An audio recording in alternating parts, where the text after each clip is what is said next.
अस्सलामुअलैकुम नाज़रीन, आप देख रहे हैं SMTV ग्लोबल और मैं हूं आपकी अपनी मेज़बान सबा जमील। खबर शामिल करते हैं जनीवा कॉन्फ्रेंस से, जहां क्लाइमेट चेंज के हवाले से कॉन्फ्रेंस मुनक्किद हुई। हम आपको बताते चलें ये कॉन्फ्रेंस नहायत हौसला अफजा रही। SMTV ग्लोबल के नाज़रीन को बताते चलें सैलाब ज़दगान की बहाली का अमल मजीद बेहतरीन तरीके से आगे बढ़ेगा। इस मौका पर मरीम औरंगजेब ने खसूसी नुमाइंदा से गुफ्तगू की। इनके साथ शहजादा उस्मान ताहिर और सदर मुस्लिम लीग नून सईद शेख भी मौजूद थे। इन्होंने इस खबर में क्या कहा, जानते हैं इसी खबर से। जी बहुत शुक्रिया। सबसे पहले आपको स्विट्ज़रलैंड की सरजमीन पर वेलकम कहते हैं, खुश आमदीद कहते हैं। आज की जो मीटिंग हुई है पाकिस्तान के क्लाइमेट चेंज के ऊपर, आप उसके बारे में क्या? बिस्मिल्लाहिर्रहमानिर्रहीम। जिस तरह कि आप लोगों ने देखा कि पाकिस्तान में जो फ्लड्स आए थे और उसके बाद जो प्राइम मिनिस्टर की लीडरशिप के अंदर पूरा जो रिलीफ और रेस्क्यू का मरहला था वो कंप्लीट हुआ, लेकिन एक ऐसा मरहला जिसमें रिकन्स्ट्रक्शन और रेजिलिएंट क्लाइमेट चेंज का जो इंफ्रास्ट्रक्चर है कि आपने रीबिल्ड करना है, जो लोग डिस्प्लेस्ड हैं, जो इंफ्रास्ट्रक्चर ख़राब हुआ है, तो उसके लिए गैप था। और उसके ऊपर बहुत ही बेहतरीन तरीके से गवर्नमेंट ऑफ पाकिस्तान ने टीम वर्क के साथ कोई 4RF डॉक्यूमेंट है जिसमें प्रोजेक्टाइजेशन ऑफ द एंटायर रीबिल्डिंग और रेजिलिएंट इंफ्रास्ट्रक्चर के प्रोजेक्ट्स हैं, जिसको जिनीवा में कॉन्फ्रेंस के अंदर ले किया गया। और उसके ऊपर जो डोनर्स हैं, जो इंटरनेशनल पार्टनर्स हैं, जो इंटरनेशनल फाइनेंशियल इंस्टीट्यूट्स हैं, उन्होंने कमिटमेंट्स दी कि जो 4RF डॉक्यूमेंट है उसके जितने प्रोजेक्ट्स हैं फॉर रीबिल्डिंग रेजिलिएंट पाकिस्तान, ताकि आइंदा अल्लाह ना करे ऐसी कोई भी क्लाइमेटिक कैटास्ट्रोफी हो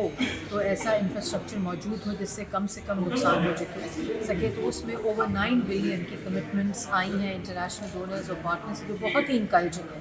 और वो इसलिए क्योंकि जितने फ्लड विक्टिम्स हैं उनकी जाहिर है एक मुल्क का एक अपना कैपेसिटी होती है फिर फंड, लेकिन उसके बाद जो इंटरनेशनल इंस्टीट्यूशंस की डेवलपमेंट पार्टनर्स की फंडिंग होती है वो उसको ब्रिज करती है गैप को। और अल्लाह ताला के फजल करम से बहुत ही मोमेंटम था, बहुत ही लोगों ने जेनरसली कमिट किया और over 9 billion US dollars commitment I है, जो कि पाकिस्तान में फ्लड विक्टिम्स की फ्लड रिलीफ और रेजिलिएंट इंफ्रास्ट्रक्चर को बनाने में बहुत मदद। जी ये बहुत हौसला अफजा बात है और पाकिस्तान के जो इंटरनेशनल दोस्त हैं उन्होंने इस चीज़ की यकीन दहानी कराई है कि वो पाकिस्तान के लोग जो होते हैं, जो डोनर्स होते हैं इंटरनेशनल पार्ट, वो देखते हैं कि जो गवर्नमेंट है वो किस तरह अपने लोकल लेवल, नेशनल लेवल के ऊपर किसी भी क्लाइमेटिक कैटास्ट्रोफी को या ट्रेजेडी को किस तरह कितनी सीरियसली उसको लेती है। और इसी बात का अज़म गवर्नमेंट ऑफ पाकिस्तान ने शहबाज शरीफ साहब ने क़यादत में किया, जिसको देखते हुए जो इंटरनेशनल कम्युनिटी है वो समझती है कि ये कैटास्ट्रोफी,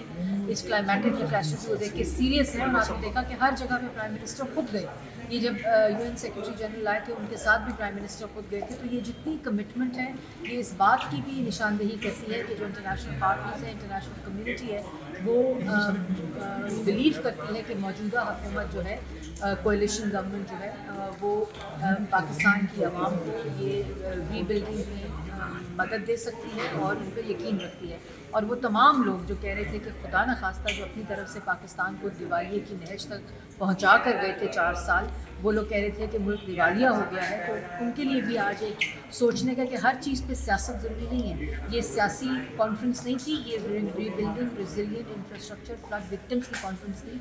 और जो उनके मुताबिक मईशत दिवालिया हो रही होती है, उनको इंटरनेशनल पार्टनर्स और डोनर्स इस तरह फंडिंग। जी आखिरी सवाल है कि इस मौके पर इस बहुत ही एक अच्छी कॉन्फ्रेंस हुई है पाकिस्तान की तरफ से और हम इसको बड़ा सहराते हैं, पाकिस्तान गवर्नमेंट को भी सहराते हैं इस कॉन्फ्रेंस को मुनक्किद कराने में। आप पाकिस्तान तहरीक इंसाफ इमरान खान को इस मौके पर क्या पैगाम देंगे कि बोल मुशर्रफ मौके पर और एक जिस वक्त पाकिस्तान की आवाम के लिए एक बड़े ही ऐसा मरहला है, एक ऐसा